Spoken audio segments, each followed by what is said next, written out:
ازيكم يا حبايب قلبي؟ عاملين ايه؟ يا رب تكونوا بخير. عاملين ايه النهارده؟ العيال بقى كانوا عايزين شويه، قالوا عايزين اي حاجه حلوه يا ماما، وانت عندك البطاطا، هما بيحبوا البطاطا اللي بالبشاميل دي. فانا كده كده كان عندي البطاطا. النهارده انا كان باقي بيتزا كتير، كان باقي اتنين. كان اتنين امبارح وكان باقي اتنين، سخنتهم لهم من شويه كده بعد ما جم من الامتحانات والدروس والحاجات دي. واتغدينا بيهم، كملت لهم على، قلت لهم بطاطس تاني، وكان باقي كاتشب من امبارح، كملت لهم على الحاجات دي. واتغدوا بقى النهارده ما عملتش ايه غدا جديد. فقلت بقى خلاص اوريكم الحاجه الحلوه اللي احنا عملناها. البطاطا كده انا كنت جايباها زي ما وريتك كده، الفرشه اللي انا كنت موريها لك المره اللي فاتت، تغسلي البطاطا حلوه قوي وبالفرشه. طب احنا هنغسلها ليه؟ احنا كده كده هنقشرها وهنقطعها. ربما دخل حته طين هنا حته طين هنا، ما اعرفش ايه، يبقى انت ايه في الامان وخلاص. غسلناها قشرناها. هنخرطيها كده مكعبات كبيره مكعبات صغيره، مش مهم، مش هتفرق، كده كده احنا هنسلقها عشان هنعمل بيها بطاطا بالبشاميل. لو انت عندك قرع تقدري تعمليه بنفس الطريقه، تقشريه برضو وتقطعيه، هو نفس الطريقه بتاعه البطاطا، نفس هي الطريقه بتاعه القرع. هاتي بقى كده حله، حط فيها شويه ميه، كوبايه ميه كده ولا حاجه. احنا كده كده هناخد الميه دي مع البشاميل. اللهم صل على النبي. نزلتها فيها كده وحط بقى عليها، يعني بصي انت بتبقى شايفه البطاطا اللي معاكي مسكره قد ايه، فهتحط على اساسها شويه السكر. يعني هي لو مش مسكره قوي هزودي شويه السكر شويه، لو انت دقتيها وحسيتي ان هي مسكره لا قللي السكر شويه. على حسب بقى، انت هتبقى ضايقه البطاطا عندك وشايفاها يعني. هتسيبها بقى تتسلق كده، تسيبها تتسلق قوي قوي، يعني لان احنا هنهرسها، يعني مش نص سلقه ما اعرفش ايه، لا تتهرس قوي. تتسلق قوي هي برضو اول قرع، يعني بقول لك البطاطا اول قرع هم ماما نفس الطريقه. غطي عليها بقى وتسيبها تتسلق، اسيبها تتسلق الاول خالص وبعدين اعمل البشاميل. انا كده كنت شلتها ورا اهي. ليه بقى؟ عشان انا عايزه اخد من شويه الميه بتاعه السلق دي للبشاميل. احط معلقتين سمنه كده، معلقتين زيت للبشاميل. البشاميل نفس البشاميل اللي بتاع المكرونه اللي انت بتعمليه، بس ده بشاميل مسكر حلو، بتحط له سكر.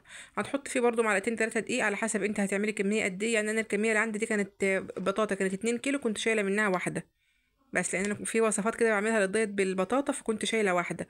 فهي 2 كيلو يعتبر، قول مثلا الا ربع. هعمل عليها البشاميل ده حوالي كيلو لبن بقى على ميه سلق بطاطا، يعني نص كيلو لبن مثلا ونص كيلو ايه ميه من السلق دي. الزبده اللي انا كنت بقول لك اللي احنا كنا عاملينها سوا، احط كده مكعبين في الحاجه الحلوه، بتخليها ايه زي قوامها زي الكريمي كده.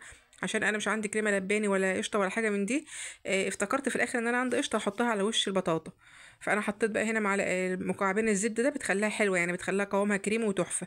بس كده كده ده الدقيق اللي عملها الفورها كده الزبده. نزلت بقى انا بنص كيلو لبن، وهنزل بقى عليها بزيهم حوالي نص كيلو برضو من الميه دي. يعني كوبايتين ونص او ثلاثة من اللبن، وكوبايتين ونص تقريبا مثلا من الميه بتاعه البشاميل دي.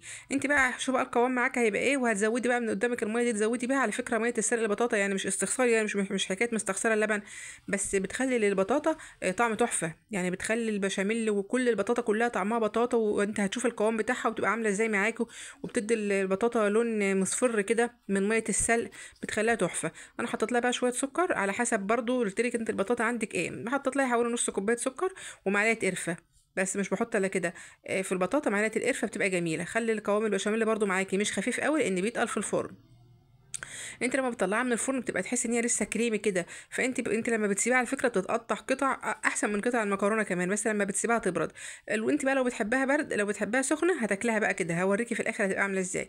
بقول لك بقى كده قوام البشاميل كريمي، كانك حاطه فيه كريمه، كان ما بص ما فيهوش اي حاجه. حط في الارضيه برضو كبشتين كده من البشاميل زي ما احنا بنعمل مع المكرونه، عشان تبقى البطاطا كلها بشاميل من تحت وبشاميل من فوق وكل حاجه. لو انت عايز كده كنت هرست البطاطا بقى كده، اهرسيها كده اول ما تشيلها من على النار على طول. اهرسيها ما تسيبهاش ساعه ما تطلع من على النار، وانت بتهرسيها وهي سخنه بتتهرس على طول بسهوله، ما بيبقاش فيها اي حاجه. حطها بقى كده ووزعيها كده في الصينيه.